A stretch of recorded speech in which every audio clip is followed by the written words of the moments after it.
मैं वातिका कड़े एक मरतबा फिर आप दोस्तों की खिदमत में हाजिर हूँ। इस वक्त मेरे साथ मौजूद है जो बिल्डर एंड डेवलपर्स के ओनर जनाब बिलाल अहमद दुरानी साहब। उनसे उनके बिल्डर के हवाले से इंटरव्यू लेंगे। जी मोहतरम बिलाल अहमद साहब, सबसे पहले तो आपको अपने प्रोग्राम में खुशामदीद कहेंगे। प्रॉपर्टी आपके प्रॉपर्टी की खरीद फरोख्त के हवाले से हमें मालूमात है। मेरा नाम बिलाल अहमद दुरानी, जो बिल्डर एंड डेवलपर्स का जो है ना ओनर हूँ। प्रॉपर्टी के हवाले से आजकल जो ख़रीद फ़रोख्त जो है ना काफ़ी जो है ना पिछले साल के मुकाबले में बहुत ज़्यादा कम हुई। उसकी एक वजह तो ये है कि जो FBR टैक्सेस है वो बहुत ज़्यादा हो गई है, और दूसरी वजह महंगाई है। जिस तरह गवर्नमेंट पॉलिसीज़ बना रही है वो पॉलिसीज़ जो है ना वो कारोबार दोस्त पॉलिसीज़ नहीं, वो कारोबार दुश्मन पॉलिसीज़ है जो बिल्कुल कारोबार के बरक्स है। और तीसरी वजह जो है ना जो क्वेटा में प्रॉपर्टी गिर चुकी है वो निगरान हुकूमत की जो पॉलिसी बनाई है माजर के ख़िलाफ़। आपको पता है बलूचिस्तान का जो है ना 80% इन्वेस्टमेंट जो है ना वो माजर के पास है। तो माजर जैसी ये आवाज़ा उठता है मार्केट में तो इसकी वजह से प्रॉपर्टी अच्छी खासी गिर जाती है। तो ख़रीद फ़रोख्त इस वजह से जो है ना थोड़ा सा जो है मुतासर होगी इससे। अच्छा, तो हुकूमत से आपका क्या ऐसा मुतालबा है कि हुकूमत कौन से ऐसे इकदाम करे जिससे प्रॉपर्टी बेहतर हो? हुकूमत की इक़दामात ये है कि सबसे पहले तो जो FBR टैक्सेस है वो थोड़े कम कर दे, क्योंकि पिछले एक साल से FBR टैक्सेस नॉन फाइलर के हवाले से इन्होंने 1 का 4 गुना बढ़ा दिए। पहले जो ना 6% थे, 6% से 10.5% कर दिए, लेकिन अब इन्होंने 16.5% कर दिए। इवन एक सिंगल रजिस्ट्री की जो आजकल जो FBR टैक्स है वो 2.5 से 3 लाख रुपए सिर्फ FBR टैक्स है। बाकी DC रेट को छोड़ के और बाकी जो बाकी खर्चे, मतलब एक जो है ना रजिस्ट्री आजकल 4 से 5 लाख रुपए की मालियत पे होती है।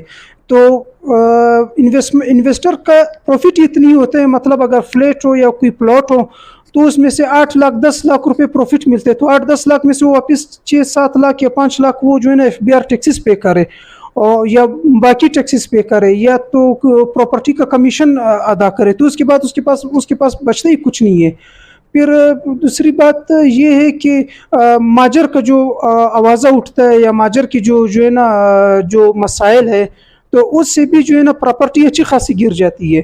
तो या तो एक मुकम्मल एक ऐसी पॉलिसी बनाई जाए इस हवाले से जो हमारे तहफ़्फ़ुज़ात है वो दूर हो जाए इसमें, तो फिर प्रॉपर्टी में भी थोड़ी सी जो है ना इंक्रीज़ हो जाए, थोड़ा सा मार्केट जो है ना सही हो जाएगी इस चीज़ से। तो अभी तो डॉलर सस्ता हुआ है, पेट्रोल भी सस्ता हुआ है, तो आपकी प्रॉपर्टी में सरिये और सीमेंट के रेट कोई फर्क पड़ा है? बिल्कुल आप सही कहते हो कि डॉलर से जो है ना सरिये का रेट काफ़ी नीचे हुआ है। गुज़श्ता दिनों में 30 से 40 हज़ार रुपये फ़ी टन जो है ना सरिया सस्ता हुआ है, लेकिन बदकिस्मती से बाज़ लोगों को इस चीज़ का इल्म नहीं है, बाज़ बिल्डर्स को इस चीज़ का इल्म नहीं है कि जो है ना जो 40 हज़ार रुपये फ़ी टन सस्ता हुआ है वो 60 ग्रेड सरिये का नहीं हुआ है, वो 40 ग्रेड सरिये का हुआ है। और अक्सर बिल्डिंग्स में लोग 40 ग्रेड यूज़ ही नहीं करते, तो उन्होंने गेम किए ऐसा सरिया, उन्होंने ऐसी क्वालिटी की सरिये को जो है ना सस्ता किए जो बिल्डिंग में इस्तेमाल ही नहीं होता है। जो 60 ग्रेड का सरिया वो अभी भी 2,75,000 2,80,000 चल रहे हैं उसमें, तो उससे तो जो है ना बिल्डर को कोई फ़ायदा नहीं हुआ है। तो ये चीज़ें समझने की है। और सीमेंट का रेट आप कहते हैं कि डॉलर से सस्ता हुआ या पेट्रोल से, ये गुज़श्ता दिनों 50 रुपये, चंद दिनों पहले 50 रुपये फ़ी बोरी जो है ना सीमेंट की बोरी जो है ना महंगी हुई है। 1160 था, 1210 रुपये हो गया। तो इस हवाले से भी गवर्नमेंट की कोई वाज़ेह पॉलिसी नहीं है। सस्ती चीज़ें हो जाती है, लेकिन फिर DC को चाहिए कि वो रेट चेक करे, हर हफ्ता रेट लिस्ट चेक करे, गोदामों पे चक्कर लगाए, गोदामों पे देखिए कि भाई गवर्नमेंट ने अगर ये रेट निकाला है तो आप इस रेट पे क्यों बेच रहे हो। तो यहाँ पे जो है ना कोई पूछने वाला नहीं है, बस जिसने जो रेट लगा दिए बस वही रेट है, बस आवाम भी ख़रीद रही है मजबूरी में, क्या करे। तो नए हुकूमत के आने से प्रॉपर्टी में बेहतरी के इम्कानात है? मुझे तो नहीं लगती है कि प्रॉपर्टी इस चीज़ से उठ जाएगी, मज़ीद और गिर गई है, मज़ीद मार्केट और तबाह हो गया है, क्योंकि नए हुकूमत के आने से जो माजर के इन्होंने जो किस्सा किए, फिर महंगाई उस हद तक के 2,70,000 2,80,000 फ़ी टन चल रहे सरिया। तो कंस्ट्रक्शन तो इस दौर में इस पीरियड में कोई वारा नहीं करता है, मतलब कंस्ट्रक्शन जो है ना वो आसमान को छू रहा है। इसी तरह जो है ना जो ज़मीन की कीमतें वो कंस्ट्रक्शन के हिसाब से वो भी बढ़ गई है। मतलब एक मिडिल क्लास बंदा जब वो एक फ्लैट उसका जो एक व्हील पावर था फ्लैट ख़रीदने का, वो फ्लैट ही नहीं ख़रीद सकते, उसके व्हील पावर ख़त्म हो गए। पहले हम प्लॉट लेते थे बनाते थे, लेकिन अब कंस्ट्रक्शन इतना महंगा हो गया कि ना तो न प्लॉट ले सकते हैं, न ही बना सकते। वो फ्लैट इसके बारे में था, लेकिन वो फ्लैट भी इसके तवस्सुत से निकल गए महंगाई की वजह से। एफबीआर के टैक्सेस के हवाले से आप क्या कहना चाहिए? एफबीआर के टैक्सेस तो मैंने पहले भी बात एफबीआर के टैक्सेस पे की है कि पिछले 1.5 साल से कोई जो है ना कोई वाज़ेह पॉलिसी नहीं है एफबीआर के टैक्सेस के हवाले से। दिन ब दिन एफबीआर के टैक्सेस बढ़ रहे। मैंने आपको कहा था कि पहले 6% था, 6% से 10.5% पे चला गया, अब फाइलर नॉन फाइलर 16.5% पे। तो यहाँ पे फिर लोगों का रुझान फाइलर और नॉन फाइलर की तरफ नहीं है, कि लोग समझते भी नहीं कि यार फाइलर क्या है और नॉन फाइलर क्या है। अक्सर इन्वेस्टमेंट नॉन फाइलर, वो अपने आप को फाइलर भी नहीं कराना चाहते। तो इस वजह से नॉन फाइलर की वजह से 16.5% मैंने कहा। फिर हिस्ट्री का सिर्फ एफबीआर जो है ना 2.5 लाख से 3 लाख तक 2 लाख तक एफबीआर चला गया। तो उस वजह से भी लोगों का खरीद फरोख्त कम हो गया, क्योंकि एक फ्लैट में या एक प्लॉट में 8 से 10 लाख रुपए प्रॉफिट, तो 8 से 10 लाख रुपए में वो 4-5 लाख सिर्फ एफबीआर और रजिस्ट्री का पे करे, तो पीछे 3-4 लाख रुपए रह जाते। तो लोगों की बहुत बड़ी इन्वेस्टमेंट सिर्फ 3-4 लाख रुपए के लिए इस वजह से लोग रिस्क नहीं लेना चाहते, प्रॉपर्टी में इन्वेस्टमेंट नहीं करना चाहते।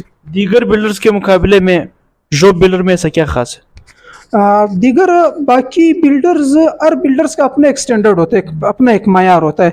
हमारे जो बाकी बिल्डर्स हजरात है वो अपने स्टैंडर्ड से काम करते हैं, हम अपने स्टैंडर्ड्स में काम करते हैं। हमारा हर प्रोजेक्ट अल्हम्दुलिल्लाह फिनिशिंग स्टेज तक हम कस्टमर को चाबी हाथ में देते हैं, जिसमें से किचन अप्लायंस से लेकर कारपेट तक, सीलिंग तक, मतलब जो स्टैंडर्ड का काम है हम वही स्टैंडर्ड का काम करते हैं। अल्हम्दुलिल्लाह आज तक कोई शिकायत जो है ना कस्टमर की तरफ से नहीं है हमें। आखिर में आवाम को क्या पैगाम देना चाहिए? आवाम को ये पैगाम देना चाहता हूँ कि अगर चूंकि महंगाई अपनी उरूज पर है, वो बात भी ठीक है, और माजर का अगर माजर वो भी हमारे भाई है, अगर उनके हवाले से कोई आवाज़ा है तो आवाम से ये अपील है कि वो आके प्रॉपर्टी में इन्वेस्ट करे, क्योंकि बलूचिस्तान में सिर्फ ये एक फील्ड खाने के लिए, मतलब ये एक फील्ड है। बाकी इंडिया पे तो ना कोई प्राइवेटाइजेशन है, ना कोई इंडस्ट्रियल एरिया है कि लोग कहें कि यार हमने इंडस्ट्रीज़ में इन्वेस्ट करना है, या लोग कहें कि मैंने प्राइवेटाइजेशन में इन्वेस्टमेंट करना है। तो एक ही प्रॉपर्टी है। तो मैं कहता हूँ इस फील्ड को खुदा तबाह बर्बाद ना करे। प्रॉपर्टी हजरात से भी मैं ये कहता हूँ, अपने बिल्डर हजरात से भी ये कहता हूँ कि मिल के एक ऐसा कोशिश करे कि प्रॉपर्टी को बलूचिस्तान में वापस थोड़ा सा अपने पैरों पे खड़ा करने की कोशिश करे। तो आवाम से भी ये अपील है कि इन्वेस्टमेंट थोड़ा सा लाए, प्रॉपर्टी में इन्वेस्ट करे, ताकि मार्केट पर वापस एतबार हो, मार्केट पे कॉन्फिडेंस हो। तो मार्केट को कॉन्फिडेंस बहाल होगा तो वापस इंशाल्लाह प्रॉपर्टी थोड़ी उठेगी। इससे जो है ना लाखों लोगों का रोज़गार मुंसलिक है प्रॉपर्टी के फील्ड से। सिर्फ मेरा और आपका नहीं, बल्कि लेबर से लेके इंडस्ट्रीज से सरिया, सीमेंट, प्लम्बिंग का काम, सैनिटरी का काम, बिजली का काम, और बिजली का जो सामान यूज़ होता है, ये सब कुछ इसी से मुंसलिक है।